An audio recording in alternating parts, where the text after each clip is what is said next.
Bueno, seguimos acá al aire de radiodesalón.com. Esto es otra ronda. Si recién te conectás ahí a las redes o mira, ahora en este preciso instante le ponemos conectar acá en el Facebook, también nos podés ver.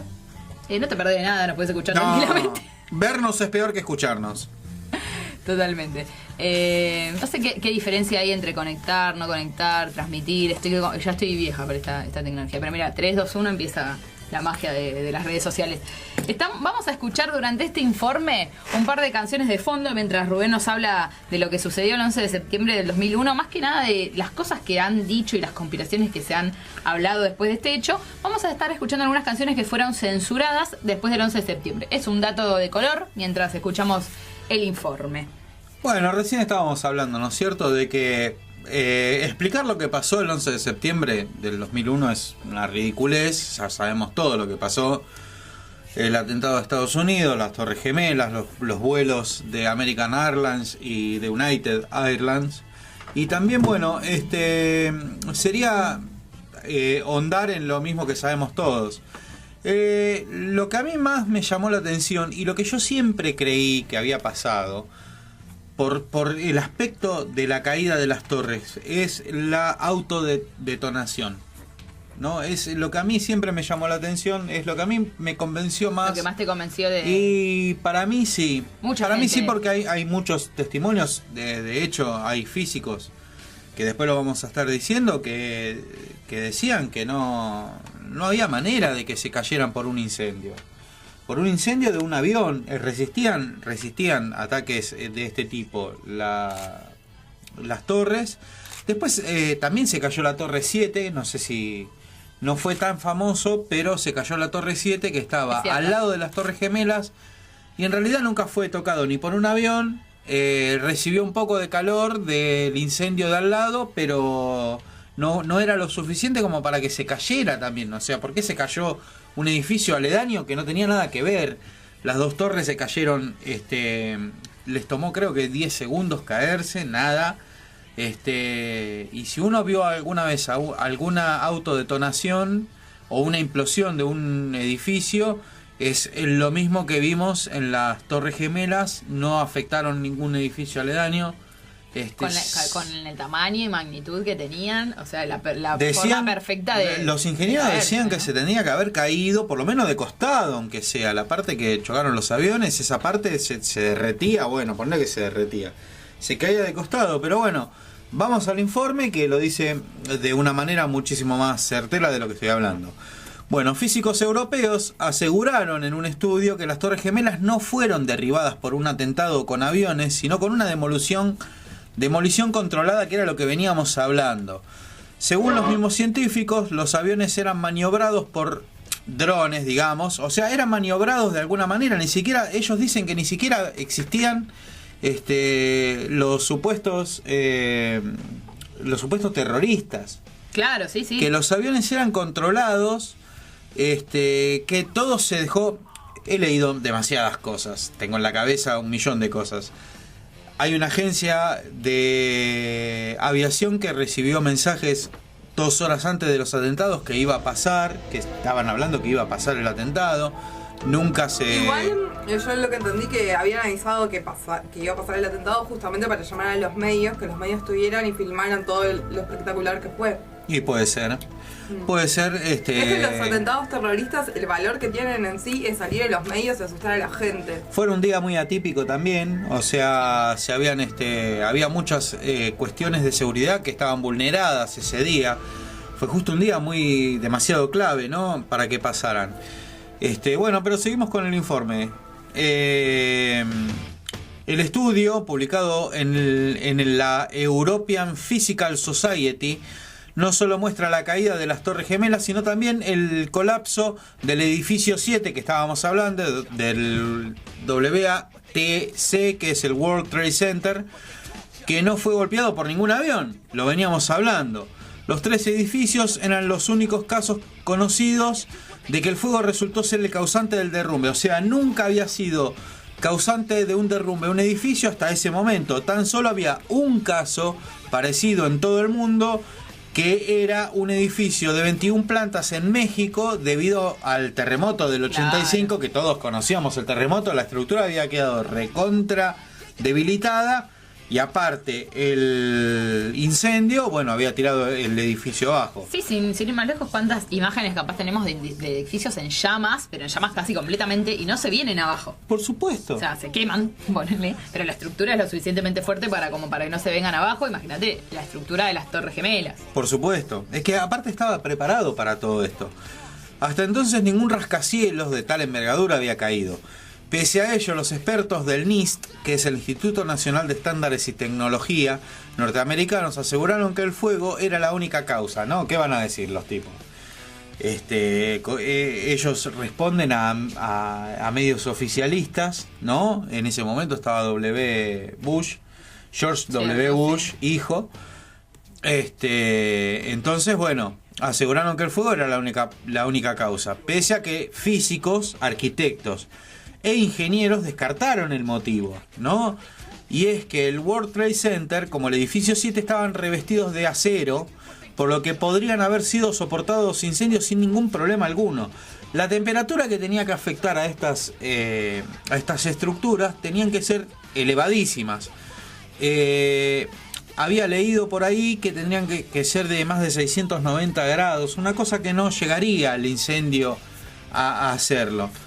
El estudio que hicieron estos europeos recuerda las propias palabras del ingeniero jefe de la estructura de las Torres Gemelas, John Skilling, tras el atentado del 1993, porque en el 1993 había sufrido un atentado ya las Torres Gemelas. En la revista Seattle Times afirmó: nuestro análisis indica que el mayor problema sería el hecho de que todo el combustible del avión descargaría en el edificio. O sea, el avión cae con las dos alas, que son los tanques de combustible, claro, de un avión, cierto, cae con las dos alas de lleno adentro del edificio, ¿no es cierto? O sea, el tipo dijo que habría un fuego terrible y mucha gente moriría, pero añadió que la estructura del edificio seguiría intacta, nunca se podría haber caído por eso. O sea, el fuego habría provocado muchísimas muertes, pero no la caída del edificio. En este sentido, el único modo de tumbar las Torres Gemelas sería con una explosión interna controlada, dijo este muchacho. El colapso del edificio 7, por su parte, cayó pese a no ser golpeado por ningún avión, como ya lo habíamos repetido. Sí, la verdad que es increíble. Su velocidad de derrumbe fue en 2.5 segundos. O sea, fue increíblemente rápida. En un toque. Y de forma... sin haber tenido el choque directo, sino... Exactamente. Estar al lado, ¿no? Supuestamente por el incendio del edificio de al lado. Pero ¿cuántas veces hemos visto esto? Ninguna. Menos en Estados Unidos. Como habíamos dicho, la velocidad de derrumbe fue de 2.5 segundos. Una velocidad increíble para un derrumbe de un edificio. Y fue de forma simétrica. O sea, el derrumbe fue... hacia abajo sin tocar edificios aledaños. El revestimiento de acero desapareció de la nada. El NIST aseguró que el fuego devastó el edificio. Recordemos que habíamos dicho que los tres edificios que se cayeron estaban revestidos con acero y tenían material ignífugo. El mismo día hay un tercer atentado ese mismo día, ¿no? Todos recordamos que es el Pentágono. El mismo día del ataque de las Torres Gemelas se registró también otro atentado en el que un supuesto tercer avión, también de American Airlines, impactó en el Pentágono. Sin embargo, según varios analistas, entre ellos el periodista Thierry Mason, es imposible que esto haya ocurrido, entre otras cosas, por la pequeña dimensión del agujero. El avión parecía que había entrado por una ventana prácticamente, y por la precisión de impactar justo en una zona en construcción, ¿no? La verdad que es increíble. O sea, un mini dron lo que había entrado. La cuestión es que si alguno miró Zeitgeist, que es un documental muy interesante para ver, y yo se los recomiendo a todos, porque primeramente empieza hablando de la religión y segundo pasa al atentado de las Torres Gemelas. Uno ve que lo que se ve entrando, parece más un misil que un avión. El pedazo más grande del avión que había quedado era de 4 o 5 centímetros, o sea que el fuselaje, ¿por qué no quedó algo del fuselaje? ¿Dónde están los alerones? ¿Dónde están los asientos? Un asiento, aunque sea. Claro. Un asiento, un pasajero. La verdad que no se vio absolutamente nada. Para muchos investigadores resultó difícil creer que el edificio más custodiado de Estados Unidos, como es el centro militar del Pentágono, fuese atacado casi 80 minutos después de realizado el ataque de las torres, es decir, que las fuerzas de seguridad debían estar altamente prevenidas en todo el país. Después de que pasan 2 ataques increíbles, ¿no? Me imagino que un poco la seguridad está en alerta, más sabiendo cómo son los norteamericanos. Eso nos muestran las pelis, por lo menos. Por lo menos pasan las películas. Estudios coincidieron en 2 teorías también que responden a un autoatentado. Se produjo con un misil, dicen que fue un misil lo que entró en realidad en el Pentágono. Desde adentro también dicen, ¿no? Que fue un misil lanzado desde adentro o con un avión perfectamente maniobrado por un piloto en experiencia de ataques. Realmente dio su vida, me parece muy poco probable, pero bueno, es una teoría también. Según informa Michael Moore, un amigo del programa, sería Michael Moore, no sé si alguna vez vieron sus documentales, sí, es un gordito muy simpático. Operación no lo vio. No, es un gordito muy simpático y que critica mucho lo que es la idiosincrasia y la sociedad norteamericana. Les recomiendo cualquiera de los documentales que tiene. En su documental, precisamente en Fahrenheit 9/11, los Bush y los Bin Laden tenían inversiones en The Carlyle Group, una empresa que ganó mucho dinero luego del 11S, ¿no? Del atentado, por tener uno de los mayores contratos en defensa de Estados Unidos. Digamos que después de este atentado se beneficiaron muchas personas, entre ellas Bush y los Bin Laden, ¿no? La familia Bin Laden. Material audiovisual, o sea, estamos hablando del Fahrenheit 9/11, revela que si el país norteamericano incrementaba su defensa, la familia Bin Laden ganaba a través de esta empresa. Además detalla que en aquel momento las inversiones de los saudíes en Estados Unidos se ubicaban cerca de los 860.000 millones de dólares, una cifra increíble, lo que significaba que eran dueños aproximadamente del 6% del país. La verdad es increíble. ¿Cómo se podía explicar que cuando la aviación civil de Estados Unidos cerró los aeropuertos y canceló todos los vuelos comerciales, solo se le permitió volar a la familia Bin Laden y a un grupo de saudíes? O sea, cuando pasó el atentado se cerraron todos los aeropuertos, todos los vuelos de Estados Unidos quedaron cancelados, salvo los que llevaban a la familia Bin Laden y a un grupo de saudíes fuera del país. A los que encima supuestamente se los tenía que ver como los enemigos. Exactamente. Pero ustedes pueden volar. Muy bien, señorita Ponte. Sí.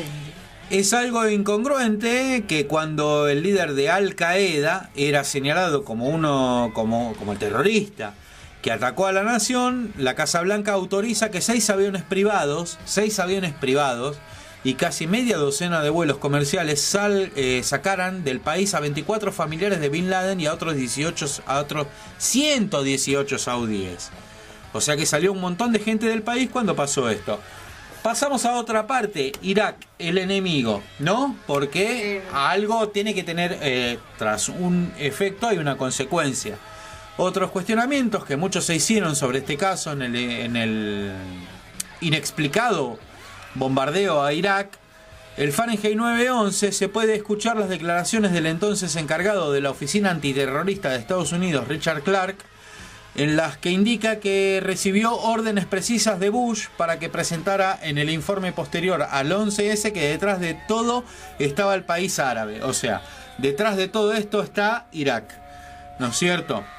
Clark precisó que cuando preguntó sobre el plan de respuesta de Al Qaeda, la orden fue atacar a Irak, pese a que el grupo insurgente, o sea Al Qaeda, se encontraba en Afganistán. ¿Qué tenía que ver Irak en todo esto? 4 semanas después, el entonces presidente aseguró que Irak estaba escondiendo a Bin Laden, ¿no? Cuando después surgió todo que estaba en Afganistán. Estados Unidos no solo envió, Estados Unidos solo envió a 11.000 soldados a Afganistán, lo que según Clark es una burla, porque había más agentes en Manhattan que en la nación base del grupo extremista que los atacó. O sea, había más gente en Manhattan que en Afganistán. Basado en la ley antiterrorismo, ¿se acuerdan esa ley famosa antiterrorismo que coartó un montón de libertades de los norteamericanos? El 19 de marzo del 2003, Bush concreta el ataque a Irak, una nación que nunca había arremetido contra Estados Unidos salvo en la guerra del Golfo, bueno, autodefendiéndose, por supuesto, bajo la excusa de que esta ley, las fuerzas militares norteamericanas se impusieron en Afganistán e Irak, donde sus continuos bombardeos acabaron con la vida de millones de personas. O sea, los norteamericanos a veces están de acuerdo en estas cosas, sobre todo la población, ¿no? Para eliminar un mal mayor. Siempre bajo esa excusa. Philip Marshall, un ex piloto de la CIA y también ex miembro de la DEA, fue uno de los estudiosos del caso, quien en su libro La Gran Impostura desmonta completamente la versión oficial y se suma a la teoría de que todo fue una conspiración interna para provocar y justificar los cambios y ataque a otras naciones. Años después fue encontrado misteriosamente sin vida en su casa junto a sus hijos y su perro. ¿No? ¿Por qué va el detalle de sus hijos y a su perro? Las autoridades informaron que el ex piloto mató a su familia y a su mascota, ¿no? Una locura, pero total. Y luego se suicidó el tipo.